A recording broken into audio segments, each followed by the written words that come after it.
wabarakatuh. Hai teman-teman. Jadi, saya Fahzani Aulia Salwa dengan NPM 244242235 hari ini akan melakukan interview guru hebat bersama salah satu guru dari SD Negeri 3 Kota Lubuk Linggau dalam rangka untuk memenuhi tugas telah kurikulum dengan dosen pengampu Dr. Gusti Satrio Magister Pendidikan. Sebelum memulai, kita lihat sedikit yuk biodata dari guru yang akan kita ajak sharing hari ini.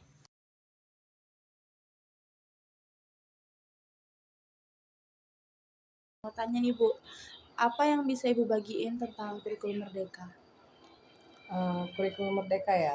Kurikulum Merdeka itu untuk saat ini itu adalah sebuah pembaruan dalam pembelajaran. Tapi kurikulum Merdeka ini tidak terlalu padat materinya. Dan untuk siswa juga materi ini bisa dikuasai lebih baik untuk siswa itu sendiri. Jadi tidak terlalu terikat seperti itu. Bagaimana pandangan Ibu sendiri setelah menerapkan kurikulum Merdeka di kelas atau di sekolah? Kalau di kelas, penerapan untuk kurikulum Merdeka ini cukup positif. Karena kurikulum Merdeka ini itu tadi materinya itu kan tidak padat, siswa bisa ikut berkolaborasi, kemudian siswa juga bisa mengembangkan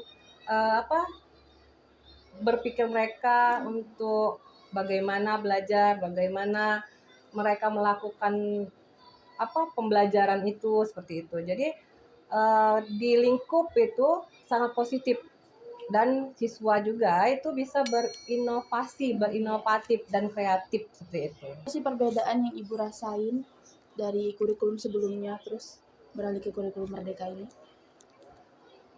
Kalau kurikulum Merdeka perbedaan dengan yang kurikulum sebelumnya itu sangat jauh sih, terutama pada materi pembelajarannya. Kalau kurikulum pembelajaran tahun yang lalu sebelumnya itu materinya sangat padat, jadi guru itu harus banyak tahu. Tapi kalau kurikulum Merdeka ini sangat fleksibel, jadi ringan tapi tidak meringankan.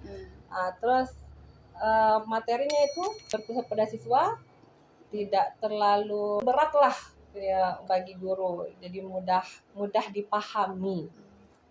Nah, kalau Ibu sendiri apa nih Ibu sukai dari implementasi kurikulum Merdeka pada saat ini? Implementasinya karena sebenarnya materinya itu sama saja ya dengan kurikulum sebelumnya, tapi untuk kurikulum Merdeka ini ada project P5 ya, project P5-nya itu. Jadi dari penguatan karakter itu, pengenalan kritisnya seperti itu. Jadi untuk siswa itu sangat menyenangkan, apalagi P5 itu ada nyanyiannya ya, ada nyanyiannya. Jadi siswa itu sangat semangat, itulah implementasi yang baiknya untuk guru dan siswa. Oke, selanjutnya menurut Ibu apa sih itu deep learning? Deep learning, kalau setahu Ibu itu tentang pembelajaran mendalam. Ya, mungkin pembelajaran yang lebih bermakna. Kemudian pembelajaran yang bertanggung jawab lah gitu.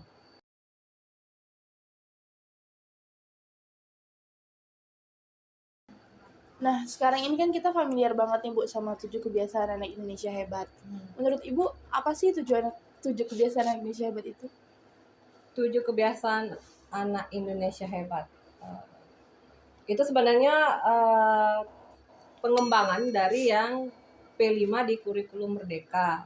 Kalau dalam hal ini kan 7 kebiasaan Indonesia hebat ini kan ada di deep learning ini kan, itu sebagai pengembangan karakter siswa ya, dari disiplin, dari untuk menjaga kesehatan, apalagi kan ada lagunya 7 kebiasaan Indonesia hebat itu kan, berolahraga.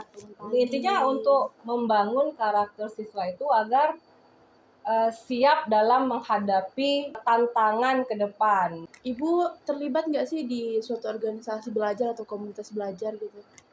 Ya, kalau untuk komunitas belajar, untuk saat ini apalagi pada kurikulum saat itu memang ada, semua guru dan di setiap sekolah itu harus terlibat, tidak ada yang tidak terlibat. Sekarang itu terkenal namanya komunitas belajar, itu wadah guru dalam berkreativitas, dalam menambah ilmu, dalam mengembangkan ide-ide baru lah dalam pembelajaran dan untuk sharing-sharing guru.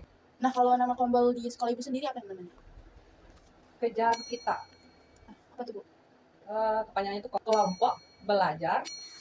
Kitanya itu K-nya itu kreatif, I-nya itu inovatif, T-nya tangguh, A-nya itu aktif. Jadi kelompok belajar kreatif, inovatif, tangguh, aktif. Kegiatannya apa aja nih Bu dalam sana?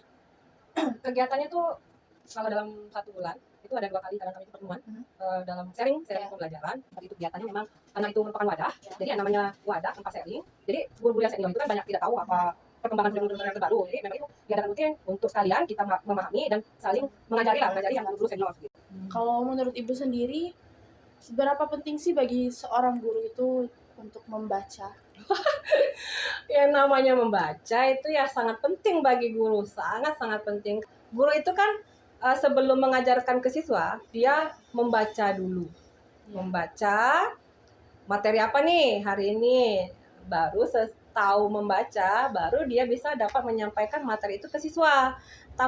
Kalau tanpa membaca, nanti materinya tidak tersampaikan ke siswa. Kalau tadi membaca, sekarang seberapa penting bagi seorang gitu kalau menulis? Membaca, menulis. Ya. Oke. Kalau menulis penting juga. Kalau menulis itu untuk guru itu untuk merefleksi ya, merefleksi diri guru itu sendiri. Contoh nih, contoh ya. Kalau hari ini guru menjelaskan materi ini, kemudian itu kan penjelasan materi itu dari membaca. Nah, untuk menulisnya guru itu merefleksi.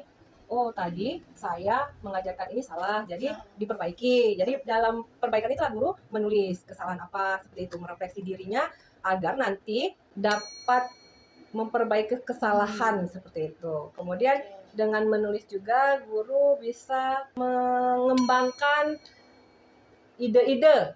Bisa juga mengembangkan ide-idenya. Jadi membaca menulis itu memang sangat penting bagi seorang guru.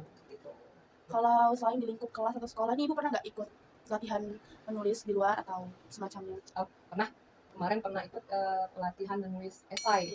Menuliskan ide dalam sebuah tulisan, untuk dijadikan sebuah buku waktu itu.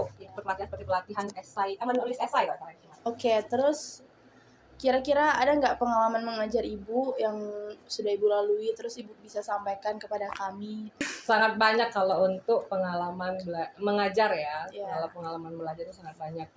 Yang sangat sampai saat ini itu adalah emosionalnya. Emosionalnya itu yang harus mesti dijaga oleh seorang guru. Karena banyak menemui karakter yang berbeda dari setiap peserta didikan, dari setiap siswa itu. Itu pengalaman yang tidak terlupakan lah untuk selama menjadi guru, itu emosionalnya yang itu. Cara menghadapi siswanya yang tadi kan karakternya yang berbeda-beda itu, jadi agak susah lah. Pengalamannya tuh banyak lah, kalau mau disebutin satu-satu tidak bisa. Ya, selanjutnya ada nggak nih Bu kira-kira rekomendasi buku yang bisa Ibu berikan untuk kami agar menjadi panduan atau gambaran lah bagi kami jadi sebagai calon guru? Yang pastinya buku pembelajaran ya, terutama buku psikolog. Nah, itu psikolog. Karena untuk jadi seorang guru itu harus bisa seperti dokter psikolog. Karena akan menghadapi siswa yang berbeda-beda. Nah, buku psikolog, kemudian buku cara mengajar itu strategi pembelajarannya itu ya. Kira-kira keterampilan apa yang bisa Ibu sarankan sebagai guru untuk kami nih mahasiswa supaya bisa menjadi guru yang ideal? Untuk menjadi guru yang ideal, sebenarnya calon guru itu tidak mesti yang ideal. Yang penting mereka cakap dalam berkomunikasi. Nah, itu yang paling penting. Karena kalau pandai berkomunikasi, kita bisa mengajak siswa kita itu jadi lebih aktif di dalam kelas. Oke, terima kasih ya Bu atas sharing sessionnya. Semoga ini nanti bermanfaat juga untuk saya yang akan menghadapi dan terjun langsung ke dunia pendidikan.